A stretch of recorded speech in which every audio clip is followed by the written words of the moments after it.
Assalamualaikum warahmatullahi wabarakatuh. Bertemu lagi bersama saya Nurul Fitoleni Habibah. Saya mahasiswa Institut Agama Islam Darussalam Ciamis, Fakultas Tarbiyah Program Studi Pendidikan Agama Islam. Saat ini saya sedang menjalani semester 7 dan di video kali ini saya akan membahas tentang penilaian berbasis kelas pelajaran Al-Quran Hadis pada mata kuliah Desain dan Pembelajaran Al-Quran Hadis untuk diajukan dalam memenuhi salah satu syarat tugas mandiri, yaitu membuat video. Kali ini teman-teman simak videonya, jangan di skip dan happy watching. Nah, saya akan melanjutkan materi dari rekan saya karena saya terdiri dari tiga orang. Nah, saya dalam pemateri yang terakhir dan di sini saya akan membahas tentang prinsip-prinsip penilaian berbasis kelas pada mata pelajaran Al-Quran Hadis. Nah, prinsip apa saja sudah dijelaskan sebelumnya pada video sebelumnya oleh rekan saya dan saya akan melanjutkan. Prinsip yang pertama yaitu keterbukaan. Nah, dalam menilai siswa kita harus mengadakan atau mempunyai prinsip yang namanya keterbukaan. Keterbukaan itu adalah bagaimana kita bisa memberikan evaluasi itu untuk semua kalangan agar kita mengetahui sejauh mana semuanya materi yang telah kita sampaikan bisa dicerna oleh peserta didik. Lalu yang keenam yaitu berkesinambungan. Berkesinambungan itu artinya ada korelasi atau hubungan antara mata pelajaran dengan penilaian yang akan kita berikan kepada siswa. Ketujuh yaitu menyeluruh, komprehensif. Artinya materi yang telah kita sampaikan itu harus dijadikan penilaian secara menyeluruh atau komprehensif dan kita pun memberikan penilaian tersebut secara menyeluruh kepada seluruh siswa yang ada di kelas tersebut. Tidak bisa kita hanya membagi untuk kelas A atau si A, golongan si B, tidak bisa, tapi harus secara menyeluruh. Lalu yang ketujuh dan yang terakhir, bermakna. Artinya penilaian yang kita lakukan, penilaian yang kita laksanakan kepada peserta didik itu harus mempunyai makna. Jangan hanya sekedar penilaian, tapi harus ada maknanya. Nah, itu untuk prinsip-prinsipnya. Ada 8, namun yang saya jelaskan yaitu keterbukaan, lalu ada berkesinambungan, menyeluruh, dan bermakna. Itu. Lalu selanjutnya saya juga akan membahas tentang jenis-jenis penilaian kelas atau penilaian berbasis kelas Al-Quran Hadis. Nah, jenis-jenis apa saja sih yang bisa kita lakukan dalam menilai siswa berbasis kelas pada mata pelajaran Al-Quran Hadis? Yang pertama yaitu tes tulis.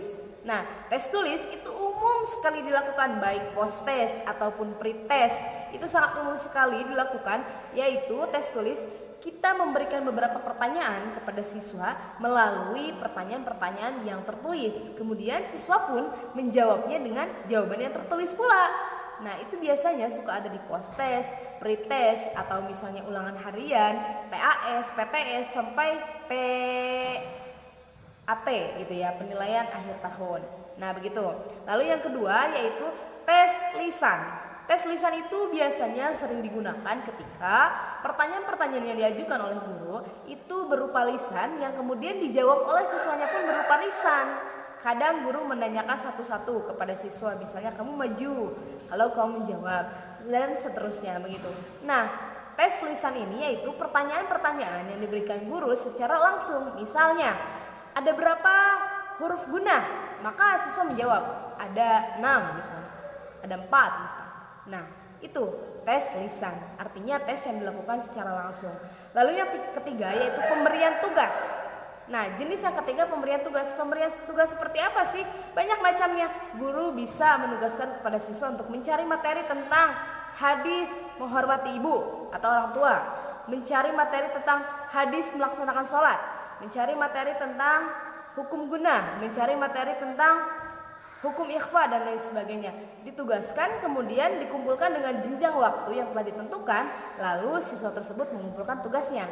Itu pemberian tugas. Lalu yang keempat, penilaian proyek. Apa sih yang dimaksud dengan penilaian proyek?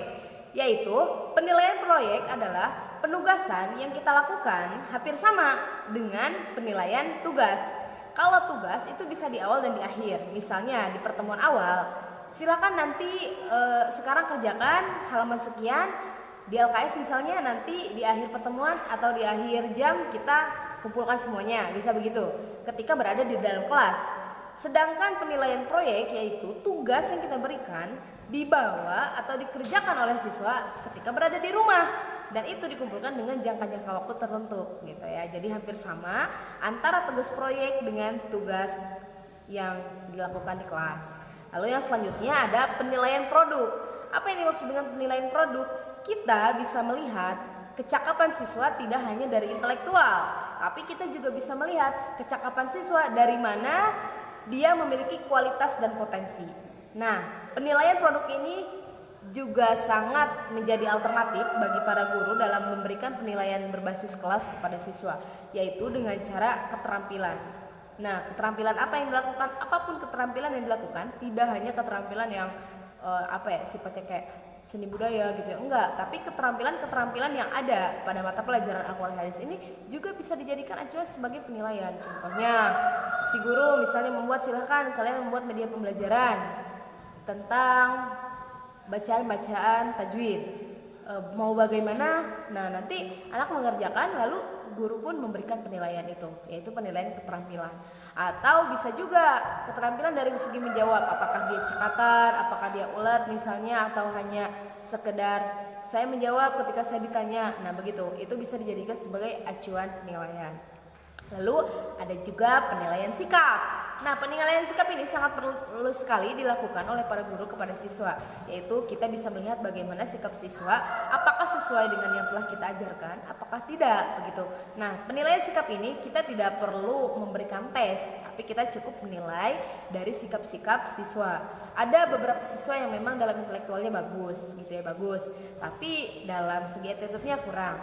Ataupun sebaliknya, ada yang dari intelektualnya kurang tapi segi sikapnya atau attitude-nya bagus. Nah, itu kita bisa melihat sikapnya apakah sesuai dengan yang telah kita ajarkan atau tidak.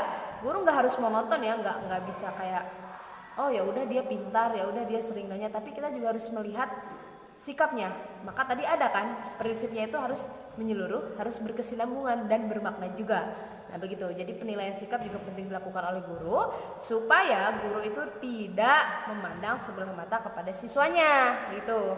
Dan selanjutnya ada ini yang terakhir, penilaian portofolio. Portofolio itu apa sih? Kayak karya-karya seni gitu ya, kayak karya-karya bukan seni aja, maksudnya kayak karya-karya anak. Apakah si anak itu bisa membuat sesuatu yang berhubungan dengan pembelajaran Quran hadis atau tidak? Itu hampir sama dengan proyek gitu ya sebetulnya. Cuman bedanya kalau portofolio itu dilihat dari karya-karyanya. Apakah si anak itu ketika mengerjakan tugas itu rapi, terus juga misalnya dijaga kebersihannya. Kadang kan banyak ya anak-anak sekolah yang memang ketika mengerjakan tugas itu mereka salah, ya udah salah gitu tanpa dibenerin, hanya dicoret saja gitu. Ada yang bukunya kotor dan lain sebagainya. Nah, itu juga merupakan penilaian yang harus kita laksanakan, yaitu penilaian portofolio karya-karyanya. Apakah dalam penugasannya itu bagus atau tidak. Kadang kan ada ya beberapa pertemuan yang memang mengharuskan siswa itu membuat kayak misalnya buat clipping atau buat misalnya makalah dan lain sebagainya. Itu karya-karyanya yang memang harus kita apresiasi sekali gitu. Apakah memang karya-karyanya bagus atau tidak. Nah, bagaimana kita bisa melihat karya-karya itu? Tentu di sini ada 5 penyusunan portofolio. Yang pertama, karya yang dihargai. Artinya guru harus mampu menghargai karya-karya buatan anak apapun itu. Mau misalnya kita nggak boleh kayak gini, apa sih kok kayak gini-gini aja dibuat. Nah, kita nggak boleh begitu ya, tapi kita harus selalu mengapresiasi karya-karya yang memang anak buat. Tidak bisa kita menjudge, ini nggak sesuai, ini nggak masuk, tidak ya. Tapi kita harus memberikan apresiasi, wah bagus, wah luar biasa, wah keren dan lain sebagainya gitu. Lalu yang kedua ada kognisi. Kognisi itu hampir sama dengan pengetahuan. Apakah karyanya itu sesuai atau tidak dengan yang kita ajarkan, dengan yang kita sampaikan materinya, sesuai atau tidak dengan kognitif mereka begitu. Jangan mereka membuat karya yang bagus, tapi karya itu hasil jiplakan, artinya hasil mencontek kepada teman-temannya.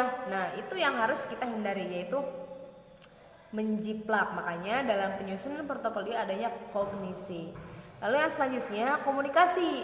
Nah, itu komunikasi juga penting yang dilakukan. Dan terakhir kerjasama. gitu ya, kerjasama ketika misalnya si anak ditugaskan untuk silakan kalian membuat kayak clipping gitu atau misalnya makalah bersama kelompok-kelompok kalian, apakah mereka dalam pengerjaannya itu mampu berkomunikasi secara baik atau tidak, apakah komunikasinya bagus atau tidak, kerjasamanya bagus atau tidak. Kadang kerjasama itu atau kerja kelompok itu diartikan dengan gini, mereka yang bekerja dan saya yang berkelompok gitu kan. Nah itu tidak ya, jadi apakah mereka semuanya betul-betul bekerja, betul-betul menjaga komunikasinya atau tidak. Mungkin itu saja dari saya. Terima kasih teman-teman sudah menyimak videonya. Untuk pertanyaan-pertanyaan teman-teman bisa taruh di kolom komentar ya, pertanyaan apapun, karena saya juga sama masih belajar.